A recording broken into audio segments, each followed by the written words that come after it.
He slid the document across the mahogany table with a sneer, tapping his Rolex against the wood. "Sign it, Jen.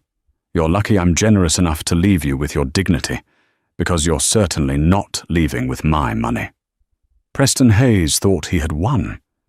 To him, Genevieve was just the quiet, penniless girl he'd rescued 3 years ago, a girl who should have been grateful just to wash his shirts. He was so busy gloating that he didn't notice the older man in the charcoal suit, sitting silently in the back corner of the conference room, ostensibly reading the Financial Times. Preston didn't know that the man he had just ignored was Silas Archer, the billionaire industrialist who owned the very skyscraper they were sitting in. And he definitely didn't know that Silas was Genevieve's father. When the ink hit the paper, Preston's life wasn't starting over. It was ending.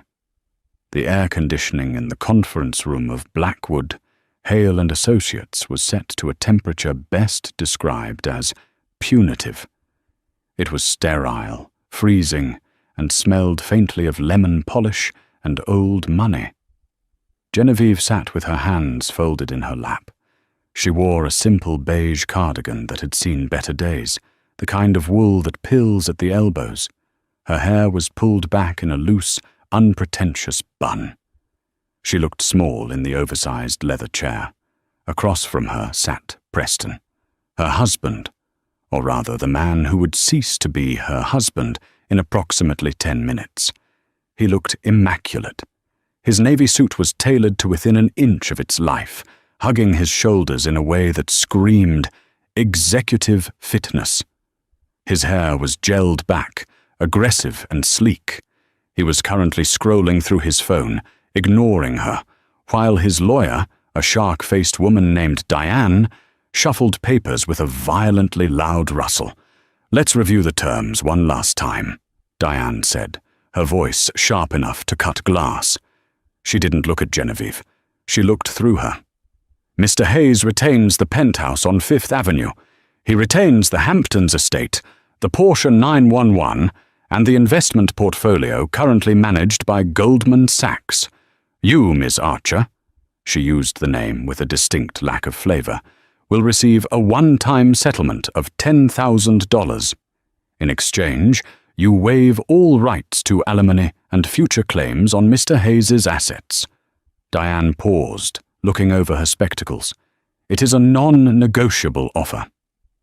Genevieve didn't blink. She just stared at the watermark on the paper in front of her. 10,000, Preston chuckled without looking up from his phone. "That's plenty, Jen. More than you had when I found you waiting tables at that diner in Brooklyn. Consider it severance pay." There was a movement in the back of the room. Sitting in a wing-back chair near the window, partially obscured by the shadow of a large ficus plant, was an older man. He had been there when they walked in. Diane had dismissed him with a wave, muttering something about a senior partner waiting for a notary. He hadn't spoken a word. He just turned the page of his newspaper with a dry crackle. Preston glanced back, irritated. "Does he have to be here? This is a private matter." Diane shrugged. "Firm policy on witness protocol for high-conflict settlements? Just ignore him. He's deaf as a post." Preston snorted. "Great, an audience." He leaned forward, his cologne, something musky and expensive, likely Creed Aventus, wafting across the table. It used to make Genevieve's heart flutter. Now it just made her nauseous. "Come on, Jen," Preston said, his voice dropping to that faux sympathetic tone he used when he wanted to manipulate her. "Don't drag this out. You know you can't afford a lawyer to fight this. Even if you could, you signed the prenup. You get what you came with." Which was nothing. Genevieve finally looked up. Her eyes, usually a warm hazel, were steel grey today. "I didn't want your money, Preston. I never did." "Good," he snapped, the nice guy act vanishing instantly. "Because you're not getting it. Just sign the damn papers so I can get back to work. I have a dinner reservation at Le Bernardin at 7, and I don't intend to be late." Genevieve knew who the reservation was for. Tiffany, the 22-year-old PR intern who had been helping Preston with his late-night projects for the last 6 months. "Okay," Genevieve whispered. She picked up the heavy Mont Blanc pen lying on the document. It felt cold. Just like that. Preston raised an eyebrow, a cruel smirk playing on his lips. "No tears? No begging me to reconsider. I'm almost disappointed. I thought you loved me." "I did," Genevieve said softly. "I loved the man I thought you were." "Pathetic," Preston muttered. Genevieve lowered the pen to the paper. The tip hovered over the signature line. Scritch. Scratch. From the back of the room, the sound of the newspaper folding was like a gunshot in the quiet room. The old man stood up. He was tall, imposing, with silver hair swept back and a jawline that looked like it had been chiseled from granite. He wore a 3-piece suit that cost more than Preston's car, though it was understated, lacking the flashy labels Preston adored. He walked slowly toward the table. His steps were heavy, deliberate. Thud. Thud. Thud. "Excuse me," Preston barked, turning around in his chair. "We're in the middle of something. Sit back down, old man." The man didn't stop. He walked right up to the edge of the mahogany table, placing his large, calloused hands flat on the surface. He leaned in, looming over Preston. "I believe," the man said, his voice a deep, resonant rumble that seemed to vibrate the floorboards, "that she is signing the document, boy. Let her sign." Preston blinked, taken aback by the sheer dominance radiating from this stranger. "Who do you think you are?" The man ignored him. He looked at Genevieve. His eyes softened, the hard grey melting into a warm, protective hazel, the exact same shade as hers. "Go ahead, Genevieve," the man said gently. "End it." Genevieve's hand trembled slightly, but she pressed the pen down. She signed her name in a fluid, looping script. Genevieve Archer. She capped the pen and pushed the paper toward the lawyer. "It's done." Preston snatched the papers, checking the signature as if he expected a trick. "Finally. You're free to go, Jen. Don't expect a ride." He stood up, buttoning his jacket, feeling like the king of the world. He turned to the older man. "And you should learn some manners. If you worked for me, I'd fire you on the spot." The older man smiled. It wasn't a nice smile. It was the smile of a wolf watching a sheep stumble into a ravine. "If I worked for you?" the man repeated, a dry chuckle escaping his chest. "Mr. Hayes, I don't think you quite understand the geography of the situation." "And what is that supposed to mean?" Preston demanded. The man reached into his inner pocket and pulled out a business card. It was thick, cream-colored cardstock with gold embossing. He slid it across the table, spinning it perfectly so it landed right in front of Preston. Preston looked down. He read the name. Silas Archer, CEO and founder, Archer Global Holdings. Preston's face went pale. Every ounce of blood drained from his cheeks. Archer Global Holdings wasn't just a company. It was an empire. Logistics, tech, real estate. They owned half the eastern seaboard. And Silas Archer was a myth, a recluse billionaire known for 2 things: his ruthless business acumen and his fiercely guarded privacy. Preston looked at the card, then at the man, then at Genevieve. "Archer," Preston whispered. He looked at his soon-to-be ex-wife. "Genevieve. Archer?" Genevieve stood up slowly. She wasn't the small, broken woman anymore. She stood straight, her chin high. "You always complained that I didn't tell you enough about my family, Preston," she said, her voice steady.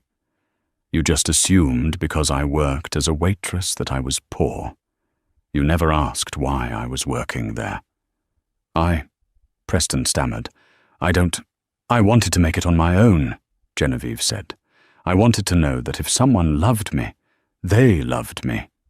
Not the money. Not the name. She looked at him with profound pity. I guess I got my answer. Silas Archer stepped forward, placing a heavy hand on Genevieve's shoulder.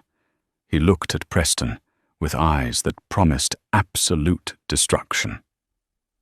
You have made a grave error, Mr. Hayes, Silas said. You celebrated taking $10,000 from my daughter, but you failed to realize that by signing that paper, you just lost the access to a $4 billion inheritance. Silas checked his watch, a Patek Philippe that was worth more than Preston's penthouse. Come, Genevieve. The driver is waiting. We have a board meeting to get to. Board meeting, Preston choked out. Silas paused at the door. Oh, didn't you know? Genevieve isn't just my daughter. She's the newly appointed majority shareholder of the company that just acquired your firm. The door clicked shut, leaving Preston Hayes standing in the freezing cold room, holding a divorce paper that suddenly felt like a death warrant. The elevator ride down from the 40th floor was silent, but it was a comfortable silence. For the first time in 3 years, Genevieve felt like she could breathe. When the doors opened to the lobby, the bustle of Manhattan rushed in, but it didn't touch them. 2 large security guards in black suits immediately flanked them, creating a wedge through the crowd. I'm proud of you, Jen, Silas said quietly as they walked toward the revolving doors. I feel foolish, Dad, she admitted, clutching her purse. You warned me. 3 years ago, you told me he was a climber. I didn't listen. We all make mistakes of the heart, Silas said. The measure of an archer, is how we fix them. A sleek black Rolls-Royce Phantom was idling at the curb. The chauffeur, a man named Henri, who had driven Genevieve to ballet class when she was 6, held the door open. Good to have you back, Miss Genevieve, Henri said with a genuine smile. It's good to be back, Henri. As the car pulled away into the chaotic traffic of Fifth Avenue, Genevieve watched the building recede. Somewhere up there, Preston was likely vomiting into a trash can. So, Silas said, opening a tablet. Let's talk strategy. You are officially divorced. The legal tie is severed, which means the conflict of interest is gone. Genevieve wiped a stray tear from her cheek and replaced it with a look of determination. He's currently the regional vice president of sales at Omnicorp. Correct, Silas said. And as of this morning, Archer Global completed the hostile takeover of Omnicorp. We own 51% of the stock. We control the board. He doesn't know yet, Genevieve said. Nobody does. The press release goes out in... Silas tapped his screen. 20 minutes. Genevieve looked out the window. He humiliated me, Dad. For 2 years, he made me feel small. He critiqued what I ate, what I wore. He brought that woman, Tiffany, to our anniversary dinner and introduced her as a colleague, then spent the whole night laughing with her while I sat there in silence. Silas's jaw tightened. Say the word and I fire him today. He'll never work in this city again. Genevieve shook her head slowly. No, firing him is too easy. He'll just spin it. He'll say he was a victim of corporate restructuring. He'll take his golden parachute and move to Chicago or London. She turned to her father. I don't want him fired. Not yet. Then what do you want? I want him to know, Genevieve said, her voice turning icy. I want him to come into work every day terrified. I want him to answer to me. I want to see him sweat. And when he finally breaks, then we crush him. Silas smiled. It was a proud, wicked smile. That's my girl. So, where to first? Take me to the boutique on Madison, Genevieve said. If I'm going to be his boss, I need to stop dressing like his victim. Meanwhile, back in the conference room, the reality was setting in for Preston. Diane, his lawyer, was frantically packing up her briefcase. She looked pale. Did you know? Preston demanded, his voice shrill. Diane, did you know who she was? Of course I didn't know, she snapped. You told me she was a nobody. You said she was a waitress with no family. If I knew she was Silas Archer's daughter, do you think I would have offered her 10 grand? Good God, Preston, do you realize what you've done? I signed a prenup, Preston yelled. It protects my assets. It protects her assets, you idiot! Diane slammed her briefcase shut. Standard prenups work both ways. By waiving your rights to her property to protect your precious penthouse, you waived your rights to the Archer fortune. You walked away from billions, literally billions. Preston sank into the chair. He felt dizzy. His phone buzzed. It was a text from Tiffany. Hey baby, thinking about tonight. Champagne is on ice. Did you kick the stray dog to the curb? XOXO. For the first time, the thought of Tiffany didn't excite him. It made him want to retch. His phone buzzed again. An email notification. Marked urgent. All staff. It was from the Omnicorp CEO. Subject: Important announcement regarding company ownership. Preston opened it with trembling fingers. Dear team, effective immediately, Omnicorp has been acquired by Archer Global Holdings. We are entering a transition period. Please join us in welcoming our new interim director of operations, who will be overseeing the restructuring of the sales department. Preston stopped reading. He couldn't breathe. The director of operations oversaw the regional VPs. That was his direct superior. He scrolled down to see who it was. Ms. Genevieve Archer. Preston dropped the phone. The screen cracked against the hardwood floor. Genevieve didn't just shop, she weaponized herself. For the past 3 years, Preston had controlled the finances. He gave her an allowance for groceries and essentials, questioning every receipt that wasn't for toilet paper or chicken breasts. She had shopped at discount racks and thrift stores, shrinking herself to fit the small life he allowed her to have. Not today. Silas Archer sat in a plush velvet armchair in the private VIP salon of Dior on Madison Avenue, sipping espresso, while an army of attendants catered to his daughter. Genevieve stood before a 3-way mirror. The woman staring back wasn't the mouse who had signed divorce papers yesterday. That woman was dead. She was wearing a tailored blazer in midnight blue silk crepe, paired with trousers that were cut so precisely they felt like a second skin. Underneath was a cream silk blouse with a high neckline that was severe yet utterly feminine. It's aggressive, Miss Archer, the stylist said, tentatively, adjusting a cuff. Genevieve looked at her reflection. Her hazel eyes, once constantly brimming with unshed tears, were clear and sharp. Good, I'll take it, and the black sheath dress, and the red Valentino pumps. She turned to her father. Too much? Silas set down his espresso cup. For the daughter of a retired waitress? Yes. For the director of operations of Archer Global? It's merely the uniform. They spent the afternoon meticulously constructing the new Genevieve. The soft, messy bun was replaced by a razor-sharp, angled bob cut by Manhattan's most expensive stylist.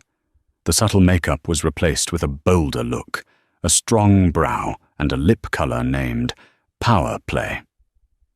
By the time they stepped back into the Rolls-Royce, Genevieve felt heavy. It wasn't the weight of the shopping bags Henry loaded into the trunk. It was the weight of expectation. Are you ready for tomorrow? Silas asked, as the car merged into traffic. I'm terrified, Genevieve admitted, smoothing the fabric of her new $3,000 trousers. Good. Use it. Fear makes you sharp. Arrogance makes you sloppy. Preston is arrogant. That is why he will lose. Silas handed her a thick dossier. Read this tonight. It's Omnicorp's quarterly performance review. Specifically, look at page 42. The sales department's expense accounts. Genevieve opened the folder. As she scanned the numbers, a cold smile touched her lips. Preston had always lectured her on fiscal responsibility. He claimed he worked late nights entertaining clients to keep a roof over their heads. Page 42 told a different story. Dinners at Per Se listed as client acquisition. On nights Genevieve knew he was with Tiffany. Weekends in Miami booked under team-building seminars when no team members were invited. He hadn't just cheated on her. He had been embezzling from his company to fund it. "He's sloppy," Genevieve whispered. "He thought no one was watching," Silas replied. "Tomorrow, you show him that the eyes of God are upon him." The next morning, Omnicorp headquarters was buzzing with the nervous energy of a conquered city. The news of the Archer acquisition had spread like wildfire. People were clustered by the coffee machines, whispering about layoffs, restructuring, and the mysterious new leadership. Preston Hayes walked through the lobby doors at 8:45 a.m., 15 minutes later than usual. He looked like death warmed over in a very expensive suit. He hadn't slept. He'd spent the night drinking scotch and refreshing Google, reading terrifying articles about Silas Archer's history of corporate butchery. He'd tried calling Diane, his divorce lawyer, to see if he could undo the signing. She had laughed at him and hung up. He walked past the reception desk. Sarah, the usually bubbly receptionist, went silent as he approached. "Morning, Sarah." Preston tried to muster his usual charming smirk, but it felt brittle. "Mr. Hayes," she said quietly, not making eye contact. She quickly went back to typing. He felt a prickle of paranoia on the back of his neck. Did they know? Did everyone know his ex-wife was now his boss? He got to the elevator banks. A group of junior executives from marketing were waiting. When Preston arrived, the conversation died instantly. "Rough night, Preston?" one of them asked tentatively. "Just celebrating the big news," Preston lied, loosening his tie slightly. It felt like a noose. "Change is good, right? Opportunity." The elevator dinged. They stepped inside. "Yeah, opportunity," another executive muttered. "I heard the new director is coming in at 9 for an all-hands meeting in the main boardroom. Rumor is she's a hatchet man." Preston swallowed hard. A hatchet man. That was Jenin, his sweet, quiet Jen, who used to cry when he raised his voice, was coming for his head. As the elevator rose, Preston Hayes prayed for a power outage, a fire, an earthquake, anything to stop that meeting from happening.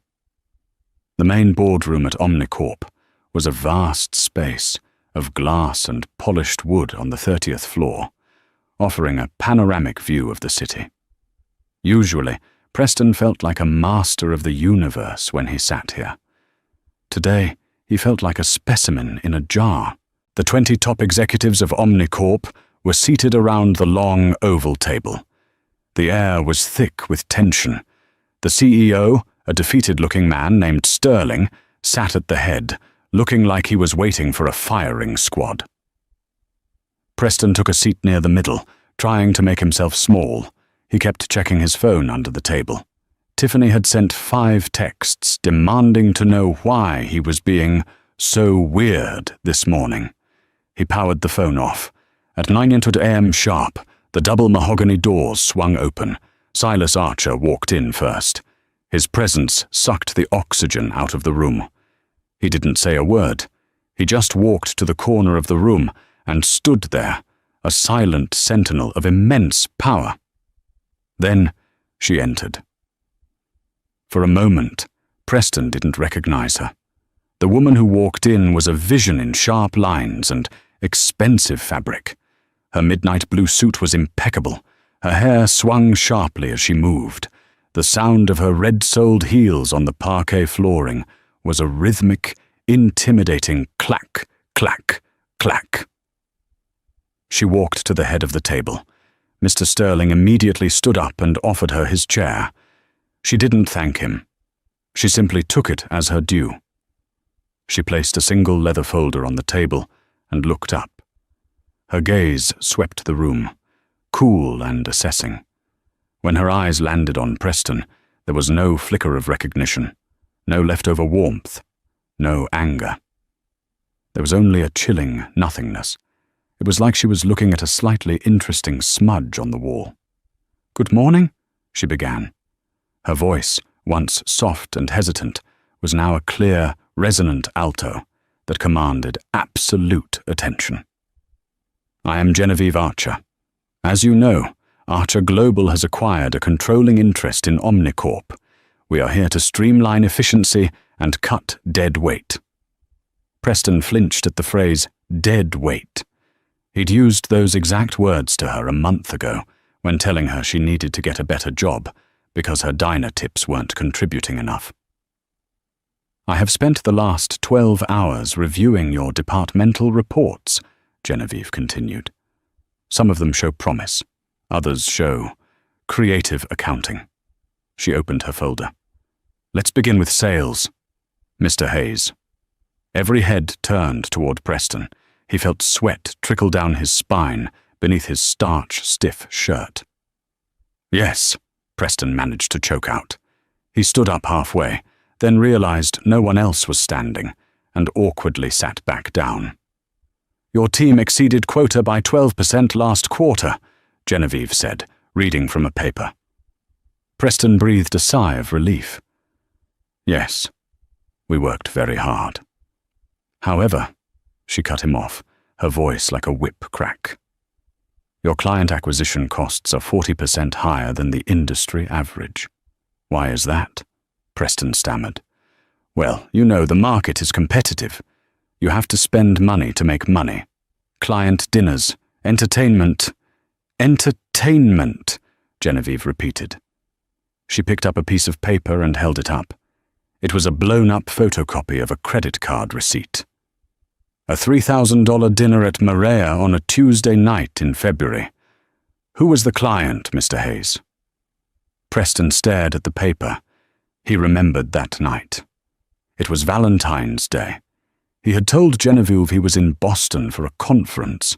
He had taken Tiffany to Maria.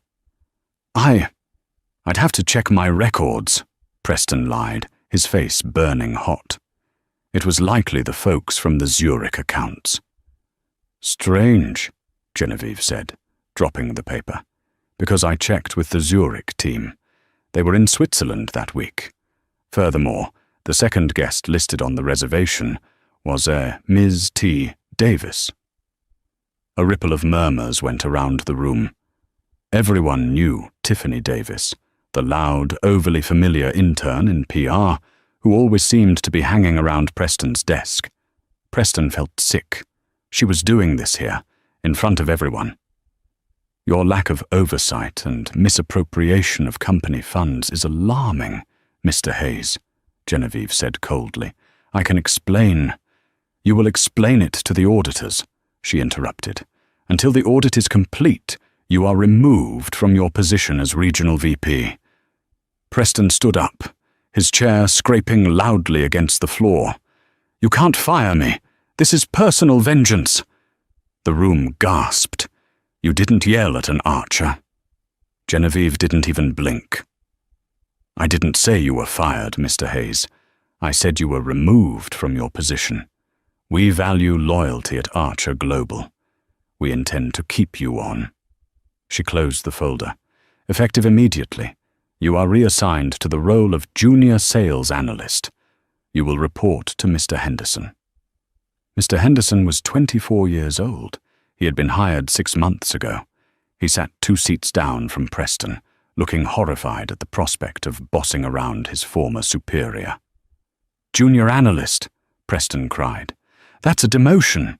That's an entry-level job. My salary will be adjusted commensurate with your new role," Genevieve finished. "Your company car is rescinded. Please leave the keys with security on your way out. Your new desk will be in the bullpen on the 12th floor." The bullpen, a cubicle farm, no office, no door. "This is absurd," Preston hissed, desperate now. "Jen, please, let's talk about this privately." Silas Archer stepped forward from the corner. He didn't yell. He just spoke in that low, subterranean rumble. "Mr. Hayes, you address the director as Miss Archer, and if you speak out of turn again in this boardroom, security will escort you from the building, and your employment will be permanently terminated for cause. Do you understand?" Preston looked at Silas, then at Genevieve. The wall of ice between them was impenetrable. He slumped back into his chair, defeated. "Yes, I understand." "Excellent," Genevieve said, turning her attention to the next terrified executive.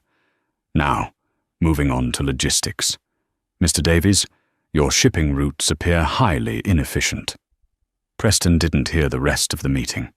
He just sat there, listening to the sound of his own life imploding, orchestrated by the woman whose heart he had broken exactly 24 hours ago. The 12th floor smelled like microwave popcorn and desperation. It was a sea of grey cubicles under buzzing fluorescent lights. Preston's new office was cubicle 4B, located right next to the screeching communal printer and directly across from the men's bathroom. He spent the first 3 hours of his day trying to figure out how to log into his new, restricted computer account. His company phone had been confiscated. He was left with a clunky desk phone that looked like it belonged in a 1990s police procedural. Around 11:30 a.m., a shadow fell over his desk. "What in the actual hell is going on, Preston?" It was Tiffany. She was wearing a skirt that was violating several HR codes and chewing gum furiously. "Tiffany, keep your voice down," Preston hissed, looking around to see if his new neighbors, mostly recent college grads, were watching. They were. "Don't tell me to keep it down," she snapped, leaning over the cubicle wall. "I tried to book our trip to Cabo for next month on your corporate card, and it got declined." "Declined, Preston. Do you know how embarrassing that was?" "Tiffany, shut up about the card," Preston whispered fiercely. "Everything is frozen. There's been a restructuring." "Restructuring? You said you were going to be running this place once you dumped the dead weight." Preston winced. Every time she spoke, she was digging his grave deeper. "Who is this?" a cool voice inquired from behind Tiffany. Tiffany spun around, ready to fight. Genevieve stood there, flanked by 2 very large security guards and the terrified 24-year-old Mr. Henderson. Genevieve looked impeccable, not a hair out of place. Tiffany looked cheap in comparison. Tiffany, not recognizing Genevieve from the few times she'd seen her in baggy clothes at Preston's apartment, looked her up and down. "Who are you? His secretary?" Preston nearly fainted. "Tiffany, stop. I am Genevieve Archer," Jen said calmly. "I own this building. And who might you be?" Tiffany's gum froze mid-chew. The name Archer registered. She looked from Genevieve to Preston, who was cowering in his cubicle. "I'm Tiffany. I work in PR," she mumbled, suddenly much smaller. "Ah, Miss Davis," Genevieve said, a flicker of recognition in her eyes. "The dinner companion from Maria." Tiffany turned pale. She looked at Preston, accusingly. "You said no one knew." "Mr. Henderson," Genevieve said, turning to the young manager. Yes, Miss Archer," Henderson squeaked. "Does Mr. Hayes's current role as junior analyst require personal visits from PR interns during working hours?" "No, ma'am, absolutely not." "See to it that it doesn't happen again. Miss Davis is wandering far from her department. If she is lost, perhaps security can help her find the exit." The 2 guards took half a step toward Tiffany. Tiffany didn't need to be told twice. She shot a venomous look at Preston, a look that said, "We are finished," and hurried toward the elevators, her heels clicking erratically. Genevieve turned her attention to Preston, who was trying to meld into his ergonomic chair. "Mr. Hayes," she said, "I expect the Q3 projection reports on my desk by 5 p.m. today. Mr. Henderson tells me you're behind." I don't have the software on this computer," Preston pleaded. "And I've never done those reports manually."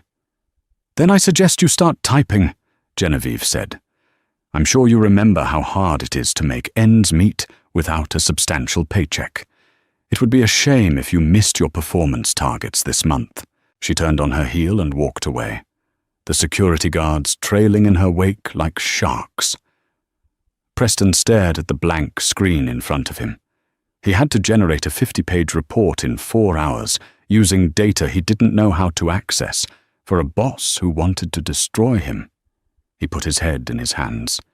He thought about the quiet apartment he used to share with Genevieve, the warm dinners she used to cook, the way she used to look at him with total adoration. He realized, with a sickening lurch in his stomach, that the $10,000 he had given her yesterday was the most expensive mistake any man had ever made in the history of Wall Street. And the worst part was, he knew she was just getting started. 2 weeks later, Preston Hayes looked less like a master of the universe and more like a man who was haunting his own life. The fall had been swift and brutal. With his salary slashed to entry-level wages and his expense account frozen, the illusion of his wealth evaporated. The lease on the penthouse was terminated due to a morals clause in the rental agreement that his new landlord, a subsidiary of Archer Global, had decided to enforce strictly. He was now staying in a corporate efficiency apartment that smelled of bleach and despair, located 40 minutes away from the office by subway. But Preston wasn't grieving his marriage. He was plotting. He sat in a dark corner of a dive bar in Hell's Kitchen, nursing a cheap beer. Across from him sat a man named Miller. Miller was a corporate headhunter for Vanguard Dynamics, Archer Global's fiercest rival. "You look like hell, Hayes," Miller said, eyeing Preston's wrinkled shirt. "I've had a rough transition," Preston muttered, checking the door. Paranoia had become his constant companion. "But I have what you want." Miller leaned in. "You said you have the Project Helios files. That's a bold claim for a junior analyst." "I was the VP," Preston hissed. "I helped build the framework for Helios before the takeover. I still have the backdoor administrative codes. They forgot to wipe my old credentials from the legacy server." It was a lie. They hadn't forgotten. Preston had stolen the password from Mr. Henderson's desk while the poor kid was in the bathroom. It was a desperate, felony-level move. But Preston felt he had no choice. "If I give you the files," Preston whispered, "I want a VP position at Vanguard, double my old salary, and a signing bonus." Miller laughed, a dry, scratching sound. "Bring me the data first. If it's real, we'll talk numbers. Tonight, midnight, the drop box at Grand Central." Preston nodded. He drained his beer. This was it. He was going to sell out the Archers, take the money, and disappear. He would win. He left the bar and headed back to the office. It was 9 p.m. The building should be empty, save for the cleaning crew and security. He swiped his badge at the turnstile. Beep. Access granted. He took the elevator up to the 12th floor. The bullpen was dark, illuminated only by the red glow of exit signs. He crept toward Henderson's office, his heart hammering against his ribs like a trapped bird. He sat at Henderson's computer. His hands were shaking so badly he mistyped the password twice. Access granted. Preston exhaled, a shaky breath of triumph. He navigated to the secure drive.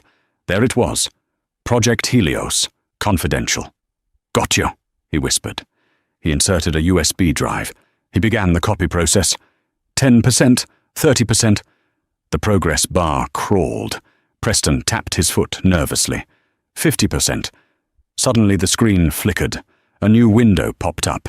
It wasn't an error message. It was a live video feed. Preston froze. The video feed showed the very office he was sitting in. It was a camera angle from the ceiling corner. He saw the back of his own head. Then a voice came through the computer speakers.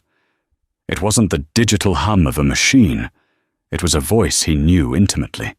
"You really couldn't help yourself, could you, Preston?" Preston spun around in the chair.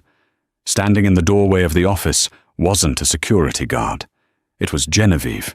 She was wearing a trench coat over her evening wear, looking like she had just come from the opera. Beside her stood Silas Archer, looking grim, and behind them were two men in windbreakers with FBI emblazoned in yellow letters on the back. "Jen?" Preston gasped, yanking the USB drive out. I was just working late." "Don't insult my intelligence," Genevieve said, stepping into the room. She flipped the light switch. The fluorescent lights hummed to life, exposing Preston in all his sweaty, guilty misery. "We knew about the meeting with Miller," Silas said, his voice calm and terrifying. "We own the bar." Preston's eyes widened. "What?" "We knew you stole Henderson's password," Genevieve added. "We left the account active on purpose. We wanted to see how far you would go." "This is entrapment," Preston yelled, backing up until he hit the window. "You set me up." "We gave you a rope," Silas corrected. "You tied the noose." One of the FBI agents stepped forward. "Preston Hayes, you are under arrest for corporate espionage, grand larceny, and violation of the Computer Fraud and Abuse Act." "No!" Preston scrambled, looking for an exit. "Jen, please! I'm your husband." "Well, ex-husband. Doesn't that mean anything?" Genevieve looked at him. For a moment, the room was silent.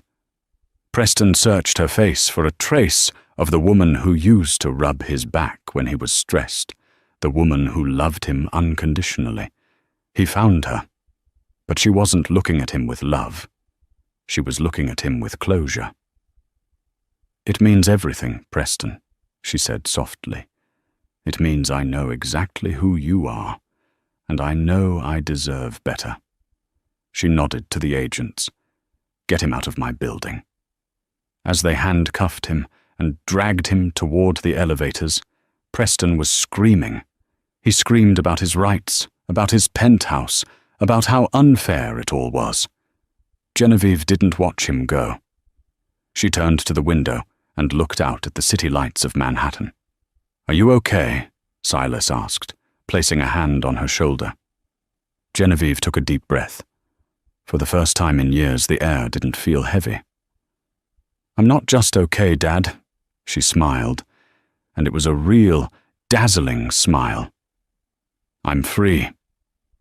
The morning of the sentencing dawned grey and wet, a typical New York drizzle that slicked the streets with oil and grime. But inside the penthouse suite of the St. Regis, where Genevieve was temporarily staying while her new apartment was being renovated, the air was warm and scented with jasmine tea. Genevieve stood before the full-length mirror. She didn't recognize the girl she had been 6 months ago, the one who wore oversized cardigans to hide herself, who flinched at loud noises. The woman in the mirror today wore a suit of armor disguised as fashion, a pristine, white-tailored suit by Alexander McQueen, sharp enough to cut, and purity enough to mock the filth of the day ahead. "You don't have to go, you know," Silas said. He was sitting on the sofa, reading the Wall Street Journal. Even he, the titan of industry, looked weary. The scandal had been exhausting, a media circus that had camped on their doorstep for weeks. "I do have to go," Genevieve said, fastening a single pearl earring. "I need to see it finished. I need to know the ink is dry." "He's destroyed, Jen," Silas said softly. "You've already won. The company is yours. His reputation is ash. Watching him get handcuffed is just twisting the knife." Genevieve turned to her father. Her eyes were dry, clear, and hard as diamonds. "He didn't just steal money, Dad. He stole 3 years of my life. He made me doubt my own sanity. I'm not going there to twist the knife. I'm going there to pull it out of my own back." The federal courthouse in Lower Manhattan smelled of floor wax and damp wool. The courtroom for United States v.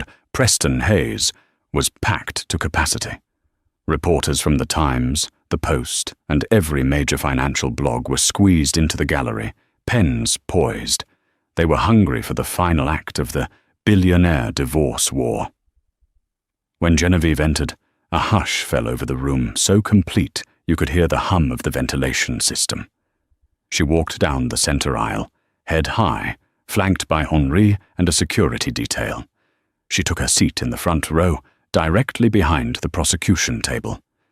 Then, the side door opened, and Preston was brought in.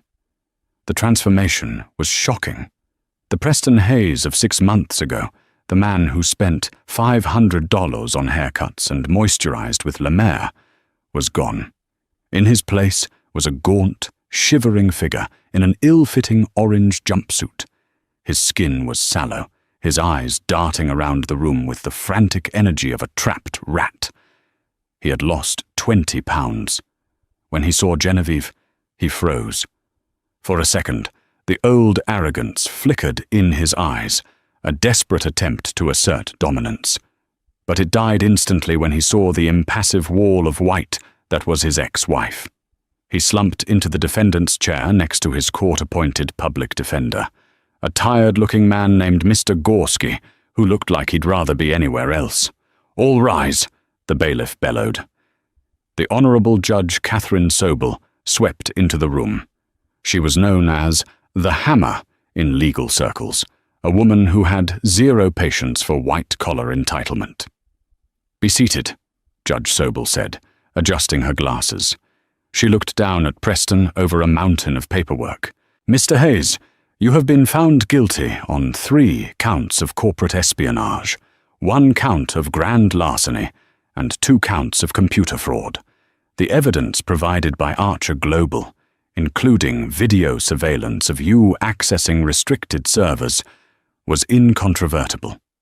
She paused, letting the weight of the words settle. "Before I pass sentence, do you have anything to say?" Preston stood up. His legs were shaking so badly the table rattled. He looked at the judge, then he turned, ignoring his lawyer's hiss of warning, and looked directly at Genevieve. I just wanted to provide for my family," Preston croaked. His voice was thin, reedy. "Everything I did, the ambition, it was because I wanted to be worthy. I wanted to be someone." He looked at Genevieve, tears welling in his eyes. "Jen, tell them. Tell them I wasn't a bad husband. I made mistakes. But I loved you. Doesn't that count for anything?" The courtroom held its breath. All eyes turned to Genevieve. She didn't move. She didn't blink. She simply stared at him with the detached curiosity of a scientist observing a bacteria culture. His plea wasn't love, it was manipulation, the same tool he had used to control her for years. He wasn't sorry he hurt her, he was sorry he got caught. Judge Sobel banged her gavel, shattering the moment. "Mr. Hayes, your attempt to address the victim is inappropriate and frankly pathetic," the judge snapped. "You didn't steal trade secrets for love. You sold them to a rival firm for a payout. You attempted to destroy the very family you claim to cherish. That is not love. That is parasitism." Preston flinched as if struck. "Preston Hayes," Judge Sobel read from the paper, her voice ringing out like a bell. "I sentence you to 60 months, 5 years, in a federal correctional institution, followed by 3 years of supervised release. Furthermore, you are ordered to pay restitution to Archer Global in the amount of $2 million. "5 years," Preston gasped, clutching the table. "I can't. Judge, please, I won't survive 5 years." "You should have thought of that before you tried to sell Project Helios," Sobel said coldly. "Bailiff, take him into custody." As the marshals moved in, grabbing Preston by the arms to cuff him, he began to struggle. It wasn't a violent struggle, but a panic-induced flailing. "Jen!" he screamed, his dignity completely gone. "Genevieve, help me! Dad! Silas!" Please don't let them take me." As they dragged him toward the side door, he locked eyes with Genevieve one last time. He was searching for pity, for anger, for anything to prove he still mattered to her. Genevieve slowly, deliberately, put on her sunglasses. She turned her head away. The door slammed shut, cutting off his wails. Outside, the rain had stopped. The clouds were breaking, revealing jagged patches of brilliant blue sky. Genevieve stepped out of the courthouse doors and was immediately blinded by the flash of cameras. The press had been waiting.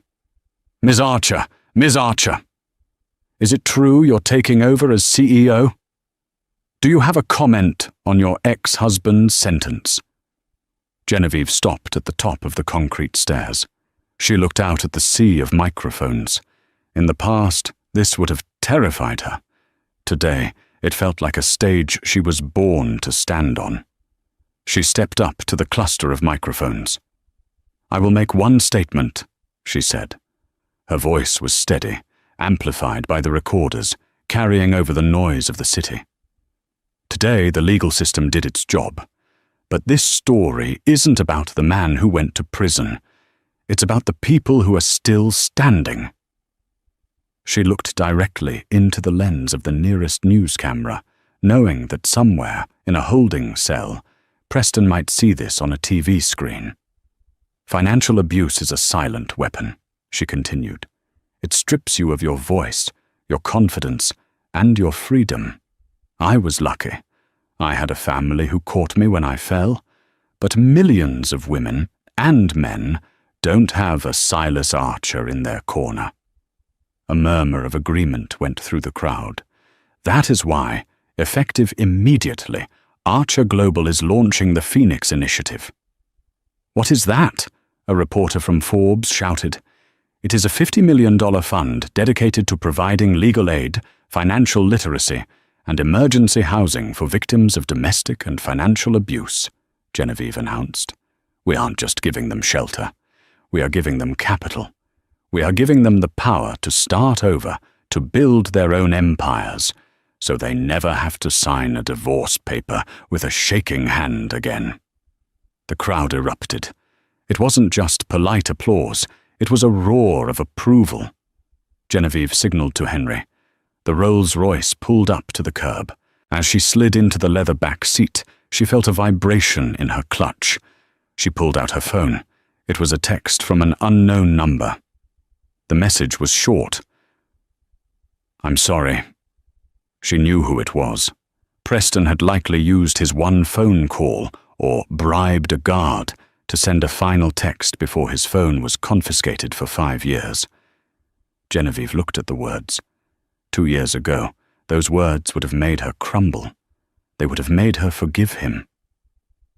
She hovered her thumb over the screen. "Block number." She pressed it. "Where to, Miss Archer?" Henry asked, catching her eye in the rear-view mirror. Genevieve looked out the window at the skyline of New York City. The sun was fully out now, reflecting off the steel and glass of the Archer Tower in the distance. She thought about the empty conference room where she had signed the papers. She thought about the coldness of that day. And then she thought about the fire that had burned it all away. "Take me to the office, Henri," Genevieve said, leaning back and closing her eyes with a smile. "We have a company to run." The car merged into the traffic, a sleek black shark in a sea of minnows, moving forward, never looking back. And that is how the man who thought he was a king ended up a prisoner. And the woman he treated like a servant became his judge, jury, and executioner. It's a brutal reminder that you should never mistake silence for weakness, and you never truly know who is sitting in the back of the room watching your every move. Preston Hayes learned the hard way that karma doesn't always come quietly. Sometimes it walks in wearing a white suit and locks the door behind you. If you enjoyed this story of ultimate revenge and justice, please smash that like button. It really helps the channel grow. What would you have done if you were Genevieve? Would you have blocked his number or sent one last reply? Let me know in the comments below. And don't forget to subscribe and hit the bell icon so you never miss another story of billionaire drama and shocking twists. Thanks for watching, and I'll see you in the next one.